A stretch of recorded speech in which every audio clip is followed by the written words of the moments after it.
Not too much to report this turn. We're in late October 62, but I will go over the one battle that we engaged in here, and then I will go over the rest of the strategic landscape from east to west as we've been doing.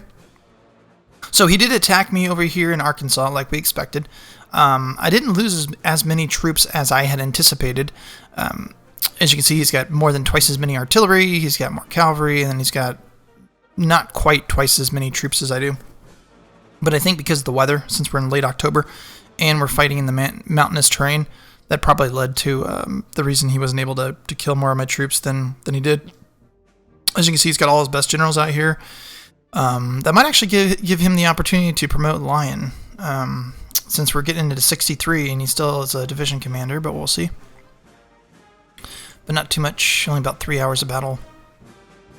The good news is we retreated across the river, so I just put them in with my fortifications here, with my level 4 or 5 fortifications, and I'm going to hang out here for a little bit.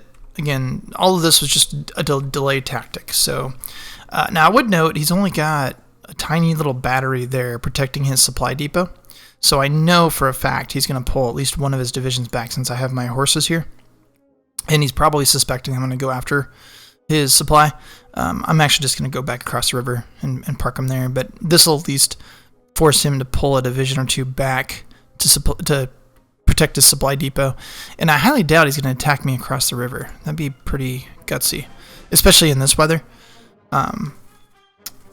Honestly, I don't care if he does though, because I'm just going to burn this and move back to Little Rock anyways. So I'm moving Hoke down to Louisiana, to New Orleans.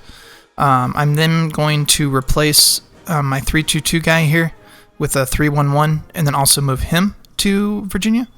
I did not realize I have...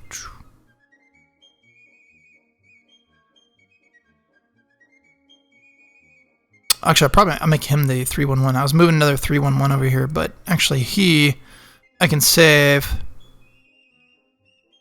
and keep him with Taylor for the moment. Sorry, I just noticed this.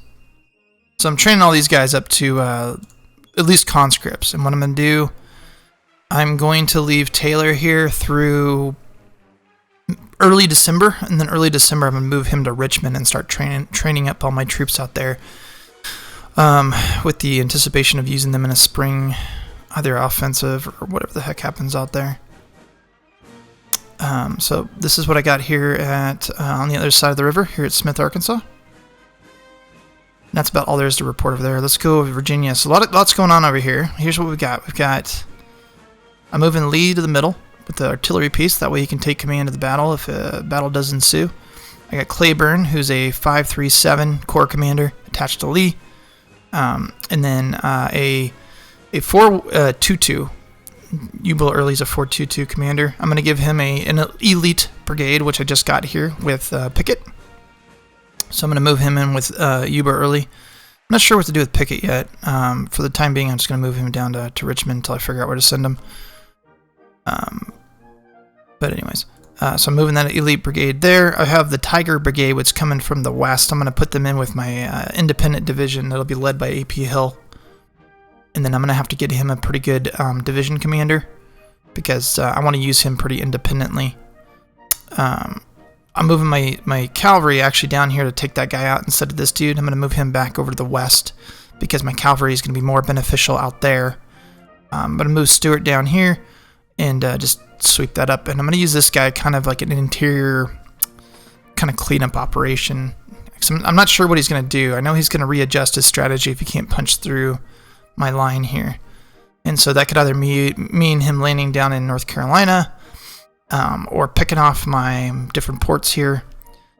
So I need to start thinking about a division, using an interior division to perhaps fend off some sort of attack if I have the troops for it. We'll see. I'll show you what the division looks like here in the next turn.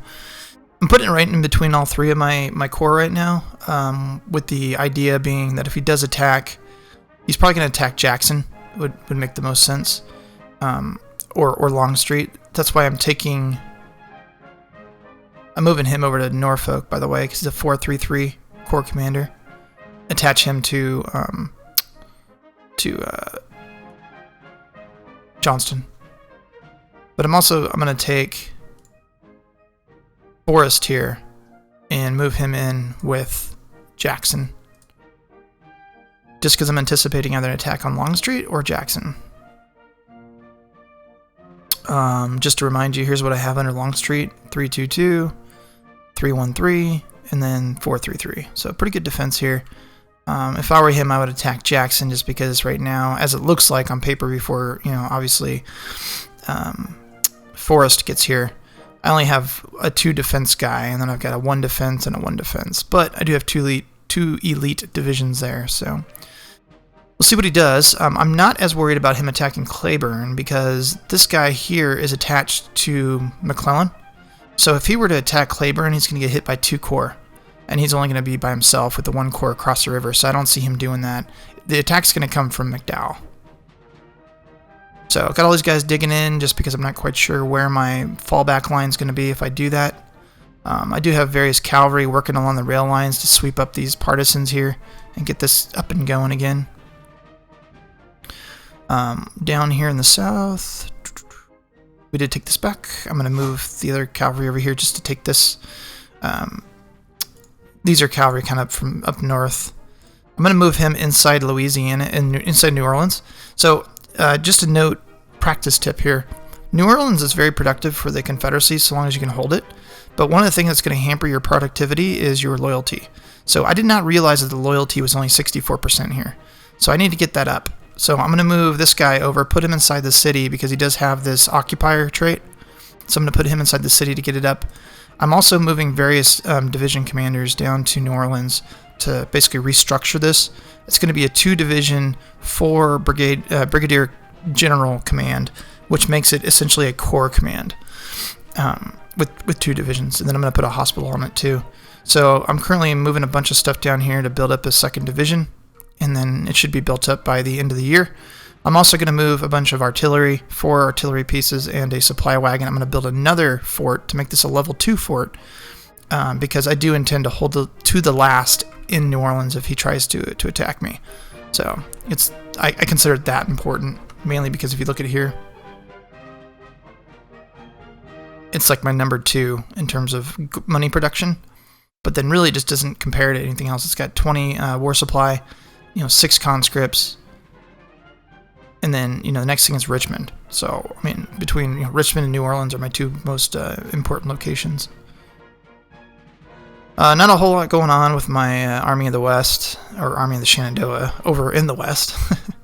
I'm just slowly moving troops in and out as I train them up. So I'm sending conscripts from here down to be trained, and then Taylor's sending those trained up troops up to the Army of Shenandoah. So the Army of Shenandoah is pretty good. It's pretty robust. For a Western army, especially considering what he can put up. He's got 4 divisions over here, but he's only got a 2 strategic commanding corps commander.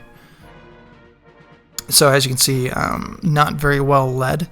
Now he does have a lot of division leadership bottled up over here in Arkansas. So I'm assuming over the winter months he's going to reallocate those and put them over in the west somewhere.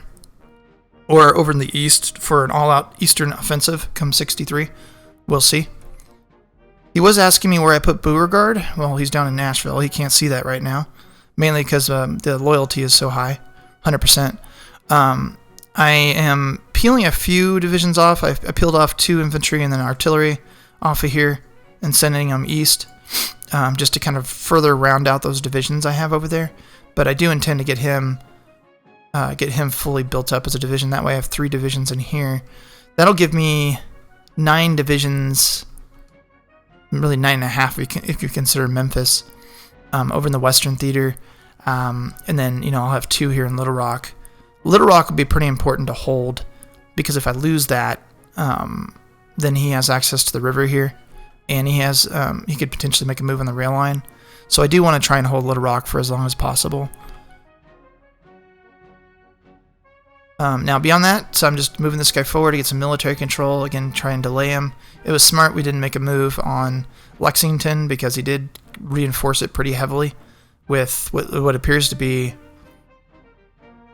probably about 5 divisions. He's got 3 under Buell, and then he's got 2 corps there. So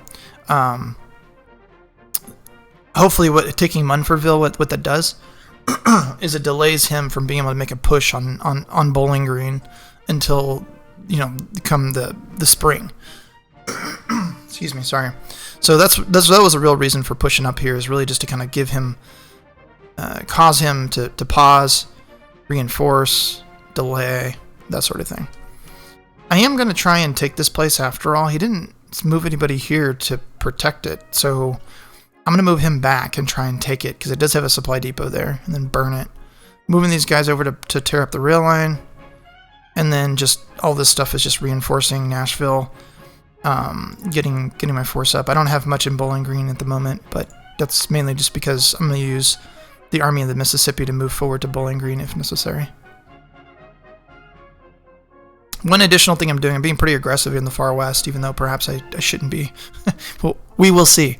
I'm moving these guys here, and actually I should put these on orange because I want them to hold. Whoops.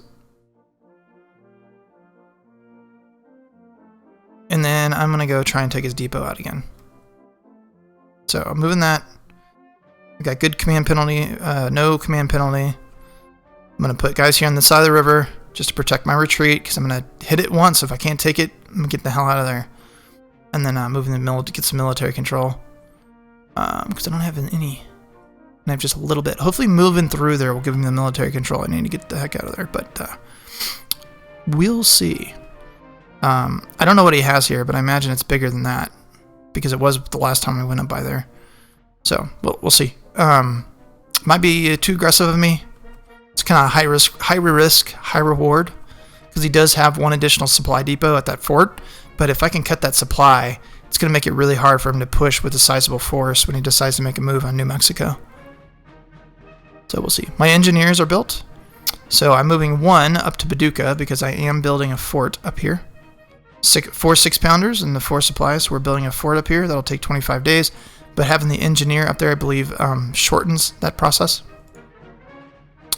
And then, I don't know where I'm moving the other guy. Oh, I'm moving both of them. I don't want both of them up there. We'll just stick him with him for now, but I may float him around depending. So I have 2 over here and then 1 over in the east right now, but all 3 engineers got built. I may end up moving the other engineer, honestly, over to my Army of Northern Virginia, though, because I may be doing a lot of moving here in the next several months if he decides to attack me and he starts pushing me back, so we'll see. Last but not least, build tons of artillery. So lots of 6-pounders, because I am going to build a fort at Norfolk. That'll be 4 artillery and a supply. I have the supply wagon. The 6-pounders are being built right now. I'm going to build, another fort, so level 2 at Nashville, or New Orleans. And then I'm probably going to do the redoubt at Nashville. And I could do it between Nashville or Richmond or Atlanta. I think I'm going to do... I just don't see myself getting hunkered down in Richmond for a siege. Honestly, if it's to that point, he's going to have me surrounded by the time that siege goes forward, and he's going to capture a pretty sizable force. So I don't think I'm going to go with the level 2 redoubt at Richmond. If we get to that point, I'm just going to pull back and go into the interior. So we'll see. I still haven't decided, though, but I'm guessing I'll probably use the card on Nashville. Since my resources will have already gone into the Norfolk development. But okay, so let me shoot this turn over to Josh, and we'll go from there. Just to go through the scripted just real quick. Just got all black regiments being put in the field.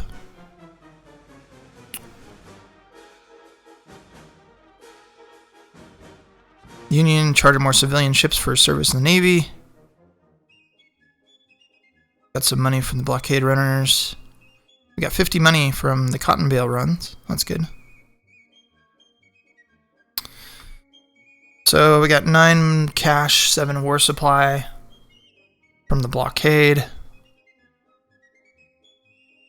Fort Morgan blasted somebody.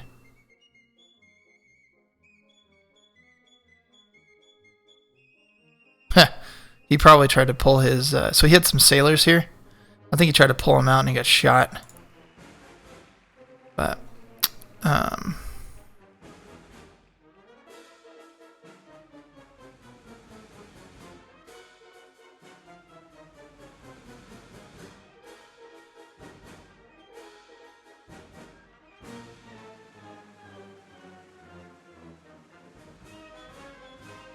just give me a moment here, see if there's anything more to report.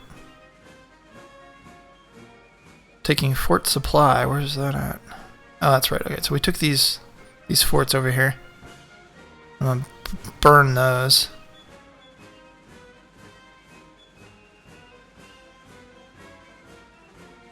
Fort Bascom. That's right, so that's the one right there.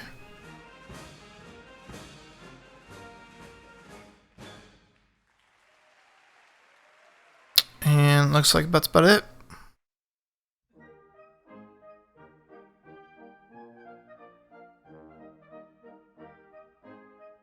We have troops plundering in Indiana. That's right, we used plunder, so that worked out pretty well. Okay, so let me send this over and we'll be back. So I apologize, it's late November. As you recall, we were in late, October? In the last version of the recording. Early November I forgot to record, so I apologize. Nothing happened, though, of note, except that I did print money. So that's important to note. Let's work a little bit backwards. I'm going to go through the build phase. As you can see, I printed money mainly so that I could refurbish a lot of these replacement chits. Built a couple militia because I want to build up some fortifications, but mostly for the supply wagons and the artillery. That's really the reason I printed money. So we're hurting a little bit on the inflation. We're now up to, what is this, 12%, which is pretty painful. But we're the Confederacy, so that's what happens. You know, I was talking to Josh today about, you know, this tab right here, the Department of the Interior in terms of building armories, ironworks, that sort of thing. You know, there's a lot of information on the forums about union and building infrastructure. There's not a whole lot on the CSA. I do think there's an argument to be made that in 61 spending money to build an ironworks, mainly because, you know, as a union, you don't have a lot of forces you can attack the Confederates with, right? So, you know, perhaps it's something we could have done in this game. However, the Union has a lot of options available to them to make money. So when this reaches 500, the war supply for the Union, it gets converted over to cash. They also, you know, can build up more ironworks to build up this war supply production to, again, have more of that converted to cash. And then they can also build more merchant ships, more transports to send down the shipping lanes. So they just have a lot more options available to them to make money that doesn't involve printing money and that sort of thing. The Confederacy, it just seems to me, perhaps besides building the ironwork and then maybe some powder mills if you really need it. So, you know, look at our supply lines here. You know, if you need more ammo, maybe building those powder mills. It just doesn't make a whole lot of sense to build anything else. Now, I would say, so Atlanta here, right, we get lots of ammo. It might make sense to build powder mills at some point as the Confederates if you're losing, you know, major territories, like Richmond, for example. So let me give you an example here. And this is kind of like, I just decided to start talking about this. It's just kind of a random thought. But even that, like powder mills, 300,000. That's a lot of money for the Confederates. 250. 300. I want to say there's like 100. Here we go, 100. But, you know, that's in Atlanta, Augusta, Macon, and Nashville. So Nashville, you know, you're potentially going to lose by 63 into 63. You know, maybe you lose Macon, Georgia as well. But that's 3 powder mills for $100,000. You know, that seems somewhat affordable, but again, look where we're at. We got like a pretty good amount of ammo right now. So anyways, bottom line is, it seems like it doesn't make a lot of sense from the Confederate standpoint to build anything than maybe one iron mill or ironworks rather in the in 61, and then just kind of hedge your bets and hope you do well. But look at this, like 300,000 to build the ironworks here. 300,000 200,000, but you're talking only 2 ironworks out of that. And it's probably going to take you half the game just to break even. And you think about it, I mean, 200,000, 300,000 bucks goes a long way for the Confederacy. So anyways, that's what we were talking about in terms of economic builds and so forth. So what I'm doing here is I'm moving AP Hill and his unit back to Richmond. I'm going to reorganize it here, put an elite brigade in with that division, and that's going to be my roving division that's either going to reinforce one of my corps that might be attacked or run down to kind of cut off any sort of coastal invasion that he might engage in.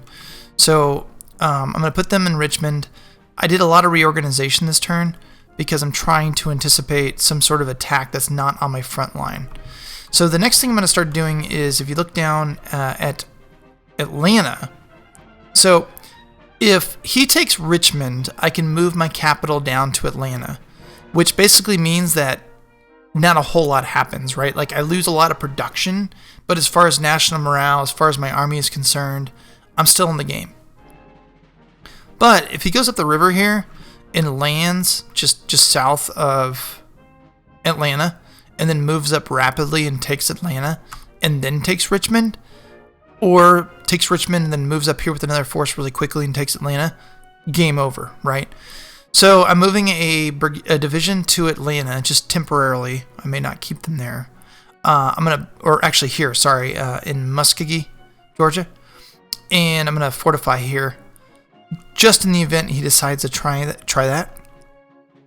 Additionally, if he moves up down here by Fort Pickens, I'm putting some fortifications here along the rail line to give me some time to move forces to Montgomery to defend that in the event he decides to do that. And then what I'm going to do is I'm going to move one of my militia guys down here behind the river, fortify here with the same mindset that if he starts moving up, maybe I can get a division here across the river, cause some casualties, and then by the time he moves up to this junction, I will have troops in position. Down here at New Orleans, I'm going to put 2 divisions. I'm almost done building this. I'm going to move Hinman in town. That way I can get this loyalty up, because right now it's 60-40 and I need this production. So Hoke is going to be the 422 division lead for this stack once I'm done with it. I'm moving Pemberton with his fortification bonus up to Memphis, since that's a possible area of attack for him. I'm going to move Taylor to Richmond next turn, after he's done training up this batch of troops. And then I'm going to move Polk down to Memphis. He's going to be in command of Memphis. I still haven't decided what to do with Paducah yet. I don't like using an entire corps to protect Paducah, per se. It's nice for the river if he tries to move any kind of fleet across my bows, across the river here. I can shoot at him. But ultimately, I'm a little bit out of position if he decides to go down the river and go after Memphis. So I haven't decided what I'm going to do here. I don't know if I'm going to move this corps across the river here at this junction, keep them here. I haven't quite decided yet.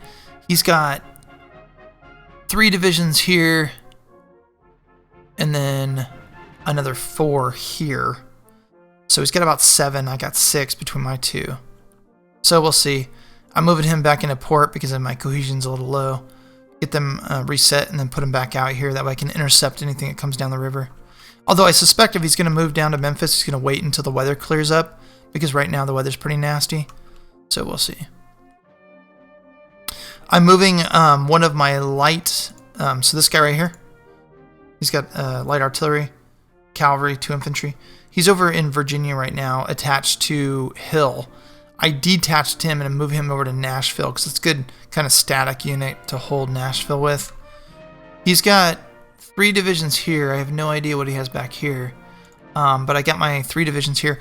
I'm really just kind of here to hold as long as I can. It's like a delay action. I don't intend to like keep Munfordville. I really don't care about it. What I care more about is this river crossing here in Bowling Green. So if I can hold this through the winter, great. If not, whatever. We'll see what he does. Right now we're pretty evenly matched. So we'll see about that. But just trying to get military control over here. Just kind of harass here as much as I can. I haven't been able to destroy this depot here, but whatever. I do have a lot of military control, so that's going to slow down the supply through here, even though it's not really of consequence to him all that much. One of the things too is he does have a stack here. Apparently, we were talking. Something happened. The game glitched out. So he had his guys here after that battle. He tried to move them back, and for whatever reason, they jumped across the river to me. So we agreed that I would put all my guys in green, no contact, no combat, so that I wouldn't attack his guys here, so he can get them out. They're apparently still here, even though I can't see them. So I'm just letting them go.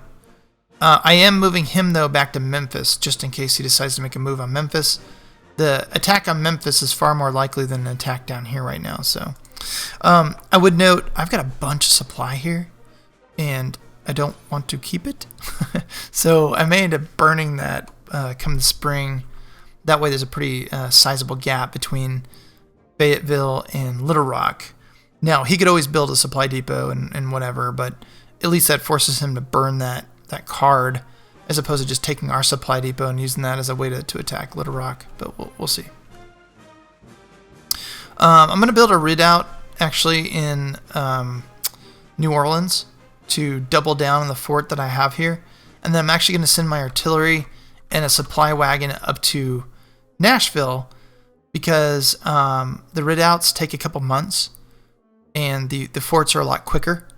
So I'm going to do that just because I don't know how much time I'm going to have on Nashville. By the time January hits and then I put the redoubt card down, it's quite possible, by the time he makes a move on Nashville, that card isn't even done yet. So that's why I'm going to do that.